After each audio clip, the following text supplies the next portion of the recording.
Did it ever occur to you that you have a nature? That nature is so profound and is always calling you. You know it. No one else can know it. No one else can impose it on you. No one else can tell you what it is that you feel in here that you know is why you're here and what you're doing here. There's no one else can explain that or explore that with you. But what we've learned and we've grown up to believe is that I can't trust in that nature. My nature, to trust in your nature, to know that you came from a divine place of well-being and to trust in it. Listen to this, verse 38 of the Tao, a few lines. The great master follows his own nature and not the trappings of life. A truly good man is not aware of his goodness and is therefore good. Think about yourself. You lived inside your mother's womb for 9 months. And in that 9-month period of time, you trusted your nature. You didn't have a sonogram and say, my God, I don't have a nose. This is very scary. What if it doesn't show up on time? Or you didn't do any of that. You trusted completely in your own nature, right?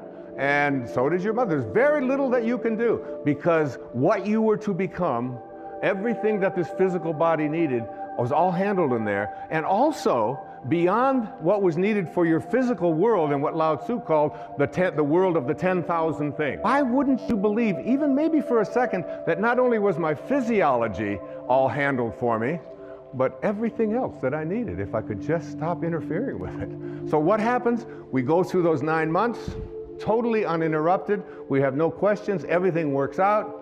And then what? We say the very first thing, we pop out after 9 months, we'll take over from here. That was good work. Nice work, God. Thank you very much. And so what we'll do is just sort of edge you out of here, you know. So we edge God out. We take on an ego, E-G-O. And we edge out and we say, we'll take over. And we have an ego, and this ego, what this ego does is it takes on a set of beliefs.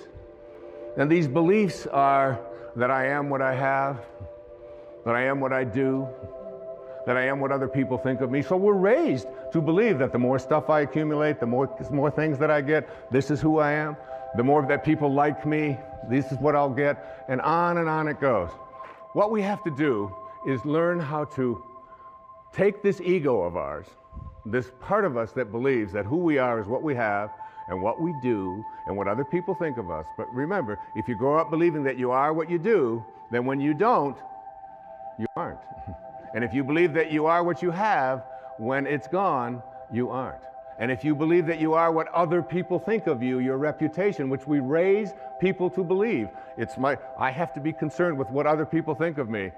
Take this ego and retrain it. And one of the ways that you do to retrain it is, first, you take this idea that the ego has of fear. What are you afraid of? Anybody out there, what are you afraid of?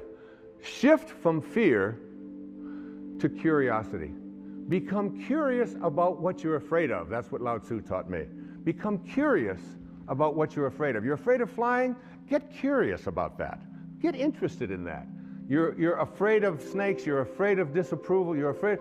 Just shift from fear and say, I'm going to become more curious about what I'm afraid of. And then take all of the things that you're attached to, like all of your photographs, like all of your furniture, like all of your clothing, like all of the stuff that you find so much attachment to, and start letting it go. Take that idea that you have to be attached to things and know that you came in with nothing, with no thing, and you're going to leave with nothing, with no thing. And understand that your life is a parenthesis in eternity.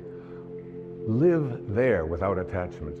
And then take your need to be in control of yourself, of others, of the situation, and shift from control to trust.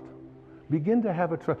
Lao Tzu is profound about this. In each one of the 81 verses, it comes up about 60 times as you look at letting go and letting God, allowing yourself to trust in your nature, allowing yourself to no longer believe that everything has to be controlled by me and that other people no longer have to be in control of me as well. Begin to trust, just like you did for the first 9 months.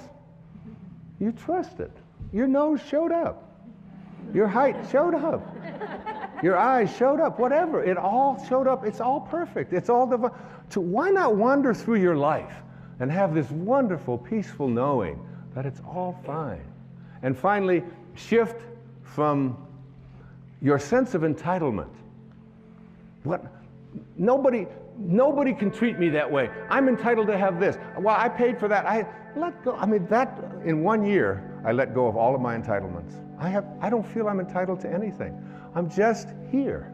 Shift from entitlements to radical humility. Lao Tzu speaks about it so often.